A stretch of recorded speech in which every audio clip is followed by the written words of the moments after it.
ஜும்மாவுடைய தினத்திற்கு நேர காலத்தோடு அல்லாஹ் தஆலாவுடைய மாளிகையில் ஜும்மாவுடைய கடமையை நிறைவேற்றுவதற்காக வேண்டி வந்து அமர்ந்திருக்கும் எனதருமை இஸ்லாமிய சகோதரர்களே, எங்களை படைத்த இறைவன் ஒருவன், அவன் யாருக்கும் ஒப்பானவன் கிடையாது. அவன் தனித்தவன், தேவைகள் அற்றவன். எனவே மனிதனாக வாழக்கூடிய எங்களையும் அவனுக்காக வேண்டி மாத்திரம் அமல்களை செய்வதற்கு கட்டளையிட்டுள்ளான். எனவே எங்களுடைய எல்லா நேரங்களிலும் காலங்களிலும் அவனுக்காக வேண்டி மாத்திரம் அமல்களை செய்து, நல்ல காரியங்களை அவனுக்காக செய்து, தவறுகளை பாவங்களை அவனுக்காக விட்டு, எங்களுடைய எல்லா நேரங்களிலும் காலங்களிலும் அவனை அஞ்சி வாழ்ந்து கொள்ளும்படி முதலாவதாக எனக்கும் அப்பால் உங்களுக்கும் நான் வசியத்தில் நசீகத்தில் செய்து கொள்கிறேன். இந்த உலகத்திலே மனிதன் வாழும் பொழுது அல்லாஹு தஆலாவுக்காக வேண்டி என்று அமல்களை செய்கிறான், கஷ்டப்படுகிறான், நேர காலத்தோடு விரும்புகிறான். அதே போன்று கஷ்டப்பட்டு நோன்புகள் வைக்கிறான். பல்லாயிரக்கணக்கான பல லட்சக்கணக்கான பணங்களை எல்லாம் செலவழித்து ஹஜ்ஜுடைய கடமைகளை நிறைவேற்றுகிறான். இன்று நல்ல காரியங்களுடைய சைடை பார்க்கும்போது இவ்வாறு செய்கிறான். இன்னும் அதே போன்று வெளிரங்கத்தில் மனிதனாக முஸ்லிமாக வாழுகின்ற நேரத்திலே அவன் ஏனைய மனிதர்களால் புகழப்படுகின்ற நல்ல பெயரை பெற்றுக்கொள்ளக்கூடிய அமைப்பில் பாவமான காரியங்களை விட்டு எல்லோருடைய மனதிலும் இடம் பிடிக்கிறான். இந்த விடயம் உண்மையிலேயே ஒரு மனிதன் உண்மையான முறைப்படி அல்லாஹுக்காக வேண்டி செய்தால் நிச்சயமாக அதனுடைய பிரதிபலனை நாளை மறுமை நாளில் அவன் பெற்றுக்கொள்வான். அதற்கு மாற்றமாக இந்த வணக்க வழிபாடுகளை செய்யும் விடயத்திலும் சரி, பாவமான காரியங்களை விற்ற விடயத்திலும் சரி, ஒரு மனிதன் அல்லாஹுவை தாண்டி வேறொரு நோக்கத்தை வைப்பானாக இருந்தால், அந்த நோக்கம் பெரும்பான்மையாக மற்றவர்களுக்கு காட்டுவதற்காக வேண்டி, பெயரும் புகழும் கிடைக்க வேண்டும் என்பதற்காக வேண்டி, மக்கள் என்னை புகழ வேண்டும், நான் மக்களுக்கு மத்தியில் நன்மதிப்பு பெற்ற ஒரு மனிதனாக வாழ வேண்டும் என்கிற நோக்கமும் இடைநடுவே ஷைத்தானுடைய ஊசலாட்டத்தின் காரணமாக வெளிப்படுகின்றது, ஏற்படுகின்றது.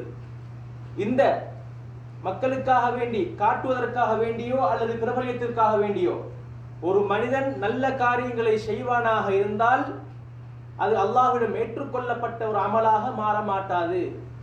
அல்லாஹ் குர்ஆனிலே சொல்கிறான், வகதின்னா இலா மா அமிலு மின் அமலின் ஃபஜஅல்னாஹு ஹபாஅம் மன்சூரா.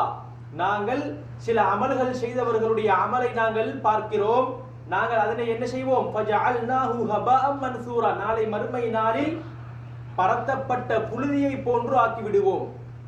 எங்களுக்கு தெரியும் அனைவருக்கும் கற்கள் எவ்வளவு பெரிய கற்களாக இருக்கின்றது, கண்ணுக்கு நன்றாக விளங்குகிறது. ஆனால் அதனை சமப்படுத்துகின்ற நேரத்திலே அடையாளமே தெரியாதவாறு மண்ணோடு மண்ணாக ஆகிவிடுவதை நாங்கள் பார்க்கிறோம்.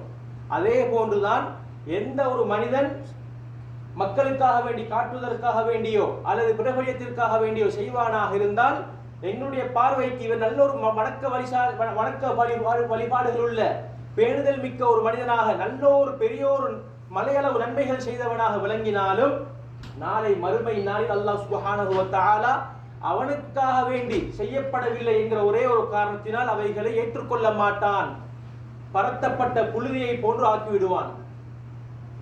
எனவே கண்ணியத்துக்குரிய மேலானவர்களே,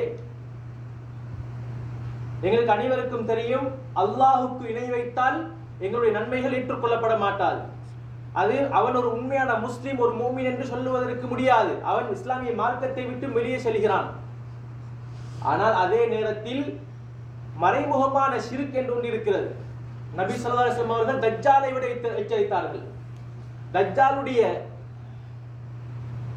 அபாயங்கள் வெளிரங்கமானது. ஆனால் ஒரு மனிதன் செய்கின்ற அமலில் அவன் வேறொரு நோக்கத்தை வைத்திருக்கிறான் என்பது யாருக்கும் தெரியாது. அது அவனுக்கும் அல்லாஹ்வுக்கும் இடைப்பட்டது, அது அவனுக்கும் அவனுடைய மனதுக்கும் சம்பந்தப்பட்டது. எனவே எந்த மனிதன் அவ்வாறான ஷிர்குல் ஹஃபி என்று சொல்லக்கூடிய மறைமுகமான ஷிர்காகிய முகஸ்துதியை மற்றவர்களுக்காக வேண்டி காட்டுவதை தனது மனதில் வைப்பானாக இருந்தால் ஆமிலத்துன் நாசிபா, அல்லாஹ் குர்ஆனிலே சொல்லிவிட்டான். இன்று உலகிலே அதிகமானவர்கள் கஷ்டப்பட்டு அமல் செய்கிறார்கள், ஆனால் நாளை மறுமை நாளிலே அவர்களுக்கான கூலிகள் எந்த ஒன்றும் வழங்கப்பட மாட்டாது. கஷ்டப்பட்டு அமல் செய்தது மாத்திரம்தான் இந்த உலகத்திலே அவர்களுக்கு மிச்சம். எனவே நாளை மறுமை நாளில் அவர்கள் கஷ்டத்துக்குள் உள்ளாக்கப்படுவார்கள். ஸல்லல்லாஹு அலைஹி வஸல்லம் சொன்னார்கள், எந்த மனிதன் ஓர் அமலை பிரபல்யத்துக்காக வேண்டி செய்வானோ நிச்சயமாக அல்லாஹ் அந்த அமலை பிரபல்யப்படுத்துவான். எந்த ஒரு மனிதன் ஒரு அமலை மற்றவர்களுக்காக காட்டுவதற்காக வேண்டி செய்வானோ நிச்சயமாக அல்லாஹ் தஆலா அந்த அமலை மற்றவர்களுக்கு விளங்கும்படியும் தெரியும்படியும் விளங்கப்படுத்தி விடுவான், வெளிரங்கப்படுத்தி விடுவான். ஏன்? அவனுடைய நோக்கம், எந்த ஒரு அமல் எந்த நோக்கத்துக்காக வேண்டி செய்யப்படுமோ அந்த நோக்கத்துக்கான பிரதிபலன் அவனுக்கு கிடைக்கும். எனவே அல்லாஹ் தஆலாவுடைய நன்மை எனக்கு கிடைக்க வேண்டும், அல்லாஹ் தஆலாவுடைய ரஹ்மத் மக்ஃபிரத் எனக்கு கிடைக்க வேண்டும் என்று உண்மையான முறையில், அது யாராக இருந்தாலும் சரி, தனிமையில் இருந்தாலும் சரி, மக்களுக்கு மத்தியில் இருந்தாலும் சரி, வெறுமனே அல்லாஹுக்காக வேண்டி மாத்திரம் செய்யக்கூடிய அமல் இருந்தால் நிச்சயமாக அது புகழப்பட்ட அல்லாஹ்வின் நன்மைகளை அள்ளித்தரக்கூடிய அமலாக மாறும். அதற்கு மாற்றமாக முகஸ்துதிக்கோ பிரபலியத்துக்காக வேண்டி செய்யப்பட்டால் அல்லாஹ் அந்த உலகத்திலே அதனுடைய நோக்கத்தை நிறைவேற்றி விடுகிறான். எனவே கண்ணியத்துக்குரிய மேலானவர்களே, முகஸ்துதி என்பது பலதரப்பட்ட அமைப்புகளில் சம்பந்தப்படும். அதில் முதலாவது, ஒரு மனிதன் பாவமான காரியங்களை விட்டு விடுகிறான். அவன் பாவமான காரியங்கள் செய்வது கிடையாது. இது எப்போது? மற்றவர்களுக்கு முன்னால் அந்த பாவத்தை சொல்லப்பட்டால், அந்த பாவம் ஒளிபரப்பப்பட்டால் அவன் அதனை கேட்க மாட்டான், அதனை பார்க்க மாட்டான். என்ன சொல்லுவான்? இது கூடாது, இது நல்லமில்ல, செய்யக்கூடாது என்று வெளிரங்கத்தில் மற்றவர்களுக்கு முன்னால் விளங்கும்படி செய்து கொள்வான், சொல்லிக் கொள்வான். ஆனால் அவன் எப்போது தனிமையில் இருப்பானோ அப்போது அந்த அமலை மற்றவர்களுக்கு முன்னால் தடுத்த காரியத்தை, வெறுத்த விடயத்தை செய்துவான். இதுவும் முகஸ்துதியில் சம்பந்தப்பட்ட ஒன்று. அதே போன்று கணித்துக்குரிய மேலானவர்களே, நான் செய்கின்ற அமலை மற்றவர்கள் தெரிந்து கொண்டார்கள், நான் செய்கின்ற இந்த அமல் மற்றவர்களுக்கு தெரியும் என்று விளங்கிவிட்டால் அந்த வணக்க வழிபாட்டில் பேணுதல் காட்டுபவனாக, அழகாக செய்யக்கூடிய ஒருவனாக ஆகுவான். ஆனால் உண்மையில் உள்ளத்தில் அல்லாஹுக்கு பயந்து, அல்லாஹ்வுடைய ரஹ்மத் எனக்கு கிடைக்க வேண்டும், மக்ஃபிரத் கிடைக்க வேண்டும் என்ற உண்மையான நோக்கம் இருக்க மாட்டார்.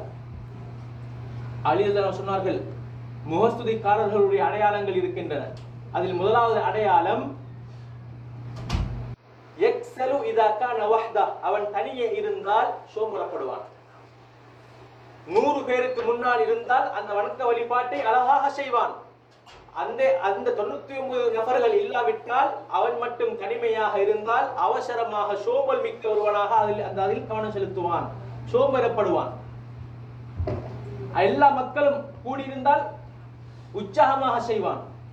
அதே போன்று அந்த அமலை புகழ்ந்தால், நீங்க நல்ல ஒரு தொழுகையாளி, நீங்க நல்ல ஒரு சதகாதாரி, நீங்க நல்ல ஒரு அமல் நல்ல ஒரு மனிதராக இருக்கிறீங்க என்று அடுத்த மக்கள் புகழ்ந்தால் அதில் கூடுதலான கவனம் செலுத்துவான், அதிகப்படியாக செய்வான். அதே நேரத்தில் மக்கள் அந்த விடயத்தை இகழ்ந்தால் அந்த அமலை அவன் செய்ய மாட்டான், குறைத்து விடுவான். உதாரணத்திற்கு, ஒரு மனிதன் ஒரு நன்கொடையை கொடுக்கிறார். அந்த நன்கொடையை கொடுக்கும் போது அந்த மனிதன் புகழப்படுகின்ற நேரத்திலே அதிகமாக ரூபாக்களை எடுத்து செலவழிக்கக்கூடிய ஒரு மனிதனாக மாறுகிறான். அதே நேரத்தில் ஏதோ ஒரு சந்தர்ப்பத்தில் அந்த கொடுத்த மனிதன் அவனை பழிக்கும் போது, ஏதாவது ஒரு பிரச்சனை வந்துவிடும் போது